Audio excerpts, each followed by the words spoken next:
back to another video. My name is Dave and I do philosophy style videos. And today we're going to be looking at another philosopher, but we're going to be taking a look at it through a different way. Usually I just read the book straight out of Stephen Law's Visual Reference Guide, Philosophy. However, today I'm doing it a little bit differently because I wanted to try to have a more conversational aspect with you guys. Hopefully I can do this all in one take. That'd be really cool. But we're going to see how it goes, okay? So today we're going to be actually talking about Pythagoras. Pythagoras was born in around 570 and lived to be about until about 495 BCE. He was born in Greece, more specifically the island of Samos, and he may have even claimed to be divine. Now, obviously, we don't know everything. A lot of the stuff it's very strong history, but there's a lot of vagity.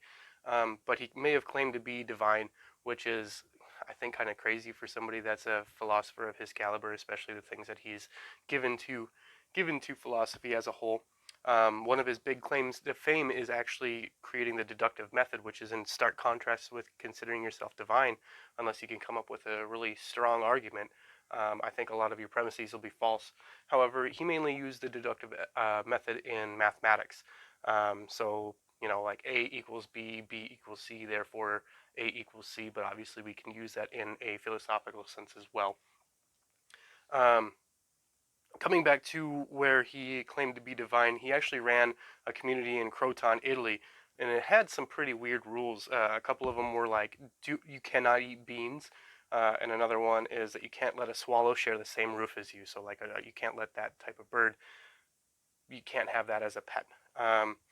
And you know, they were really like a religious cult, which is weird because, again, he was such an influential philosopher, yet he was running a religious cult. It just baffles me a little bit. Um, However, he did believe that the universe could be explained mathematically, which is coming back to that deductive style argument. So he had this very strong logic and he had this strong religious aspect. However, the weird thing is that people throughout history have tried to say that that they fit together nicely, and I think that's, I don't know, just to me that doesn't seem right. No matter how you kind of skin that cat.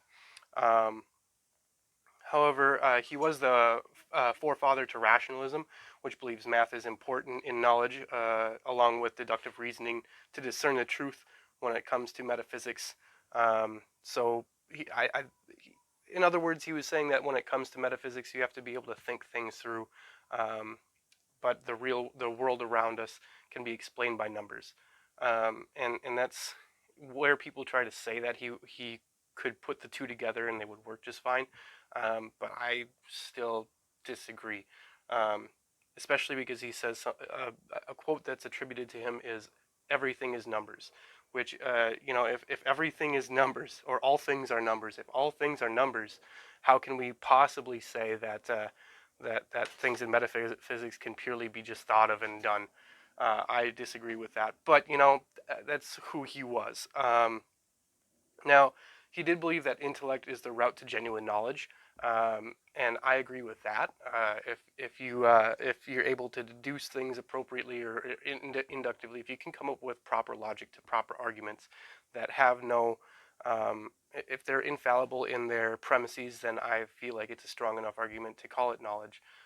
You may know me that I prefer to use justified belief. Some people would call it epistemic obligation, and I consider that to be knowledge, because who are we to know what's true out there on everything? I mean, I could be in the matrix, you could be in the matrix. I'm not saying that that's actually the truth, but I'm just saying we can't get into other people's minds, so we can't truly know what they're saying, so we can't really know what true is. Um, so I agree with him in that intellect is the route to genuine knowledge. Now, he did believe in reincarnation, which kind of seems normal for around the time. They were definitely still following Greek gods at that time.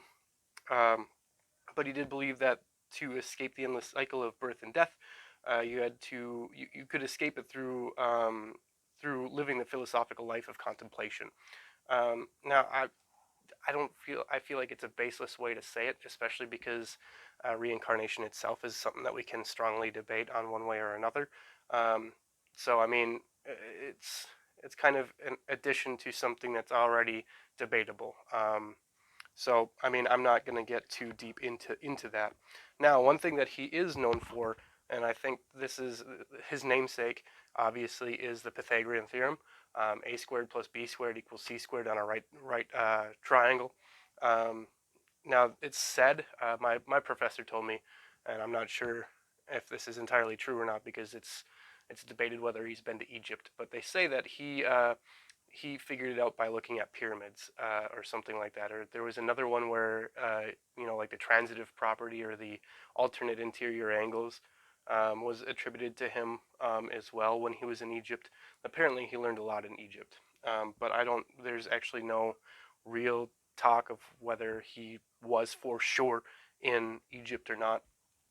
Um, Now, another thing that he puts on top of that with this mathematical mind is that mathematical truths are forever.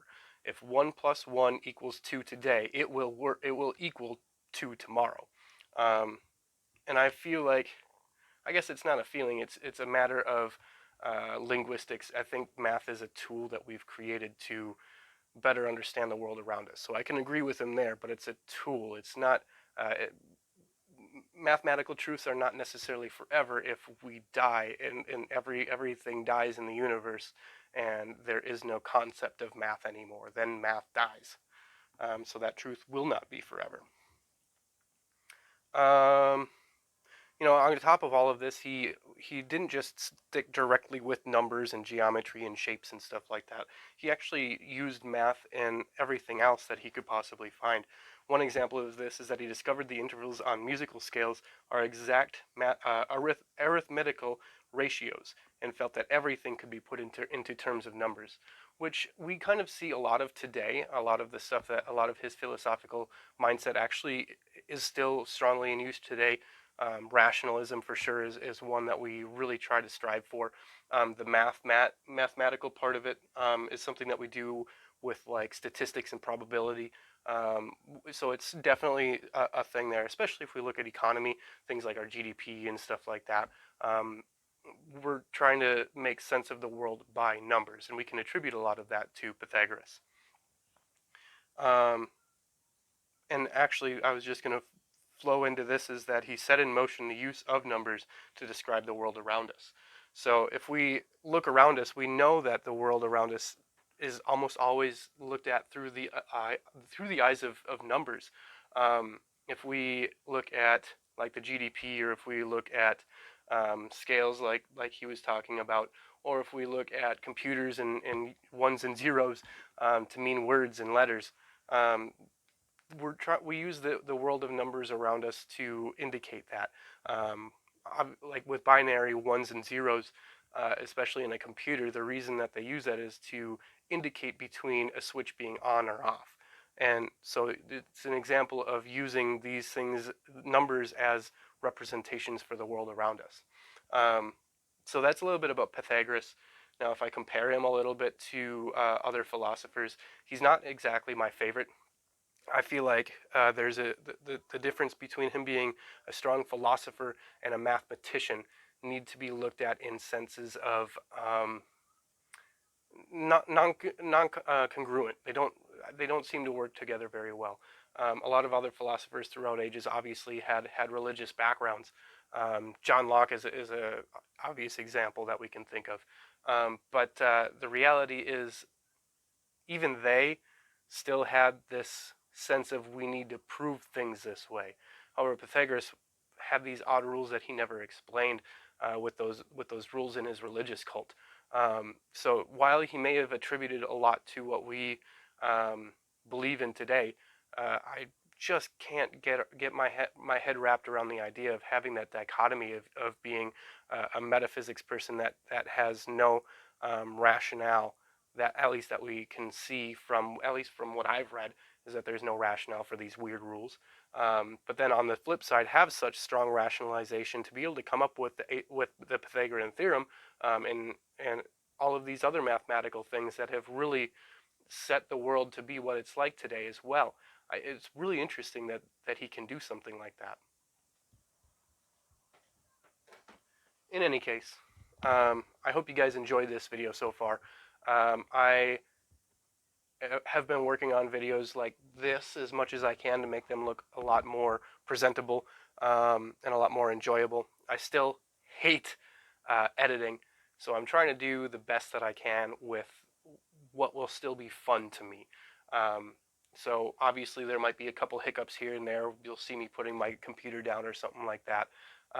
But I am just trying to do the best I can while keeping it fun, which is what I really want to do. I want to be able to spread philosophy and talk philosophically with other people. That includes you guys out there. So if you want to do the YouTubey things, you guys can comment, like, and subscribe, all of that stuff, and we can get a conversation going. That we can talk philosophically, because I feel like that's something that really should be done. Is we should talk philosophically to understand things. If you ask me, and my belief is that knowledge from logic can only be had when we have conversations. Um, I can't have this internal argument, because otherwise, if I do, then I'll just come up with these radical ideas that I am not really putting under a magnifying lens, if that makes sense. So if you guys liked it, do all the YouTubey things. I would greatly appreciate it. And again, I'm trying to make videos come out on Wednesdays and Sundays. I'm doing my best to do that, and so far it's seeming okay. So we're going to continue with that, I think. All right? Okay. Well, I'll see you guys later. You guys have a good one.